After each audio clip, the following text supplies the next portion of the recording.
Health news this morning, half of all Americans will develop a behavioral health disorder in their lifetime, with 25% of adults experiencing some type of behavioral health issue every year. Most depression and other mental and emotional illnesses are treatable, especially if dealt with early. Joining us is Dr. Carrie Kraus. She's a psychiatrist and medical director of Mercy Health Behavioral Health to talk about anxiety and depression during the COVID-19 pandemic. Dr. Kraus, good morning. Thank you for joining us. Thank you for letting me come on. I'm so sorry, sir. How has the pandemic increased or worsened signs of behavioral distress? Obviously, a lot of us have gotten some anxiety due to COVID-19. Anything that disrupts our normal routine is going to increase anxiety, I think. What has been a little bit surprising to me is at this point, we have not seen that many people coming through the system. And I think that's because they have been taught to stay home and to isolate and to socially distance. But I think it's out there. And I think the longer this runs, it's going to increase anxiety that people have, a sense of distress. And of course, these are huge disruptions in our society right now. Not only concerns about the virus and the medical effects, but also the concerns how this is affecting economy, how people are going to try to deal with the fact that they've lost their jobs. All of those things are obviously going to have huge effects on anxiety, and I think we're going to see that in the coming months. I don't think anyone's been able to escape what you're talking about. You're right. There are different levels of anxiety from the minor to the major during this pandemic. So how can someone reach out for help? We have been developing a unique system, at least unique for Grand Rapids, through Mercy Health Physician Partners, in developing what we call a collaborative care program.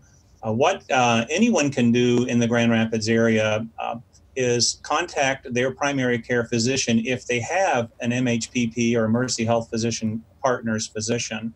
That physician will then be able to work with us in our collaborative care program. We have behavioral health specialists who are trained therapists who then are available through every office to be put in contact with individuals. They can set up appointments. We can speak with them. I'm available to talk to primary care physicians to help them if for some reason medications might be helpful. What we're trying to do is bring those services to patients and make it much easier to find them as opposed to individuals having to go out and find those services themselves, because I think we all realize it's become increasingly difficult to find behavioral health services.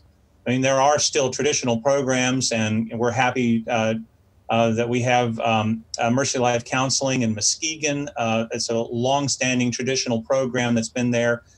Primary care physicians with MHPP in Muskegon can either make contact with us, or they can certainly refer patients to the Mercy Life Counseling for additional assistance. Now, are there ways that I can alleviate stress, anxiety, depression at home myself, and maybe even for members of my family, and help them out as well?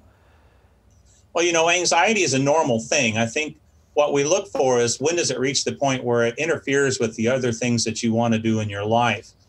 Therapists will talk about something they call cognitive therapy. And there are techniques that people can do on their own. One of those, I think, is to look at your stress, look at the anxiety, try to identify, are there things that you have no control over? You don't have control over when social distancing may be eased, or you don't have control over who might get a virus, and find ways to let go of those thoughts and not find yourself thinking about them all the time.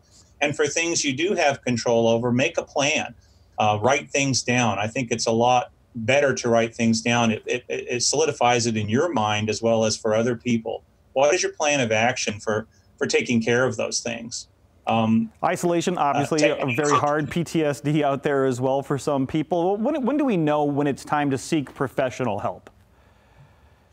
You know, we kind of get accused in psychiatry of inventing a diagnosis for everything that occurs.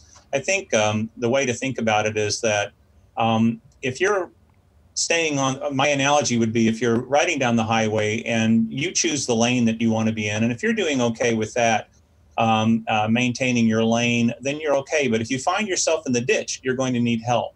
And that's where we're available at that point. If you feel like things have reached that point, where you just don't feel like you can handle it anymore. And I would say very specifically, if you're beginning to feel hopeless, or if you feel trapped by your circumstances and don't know how you're going to get out of it, then please call your primary doctor. Please find some way to get in.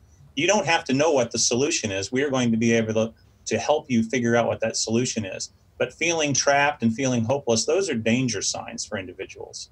Thank you so much for the information this morning, Dr. Kraus. Obviously very vital. Just a reminder, for more information about Mercy Health Behavioral Health, just visit them online at mercyhealth.com if it's for you or someone you know. Still ahead.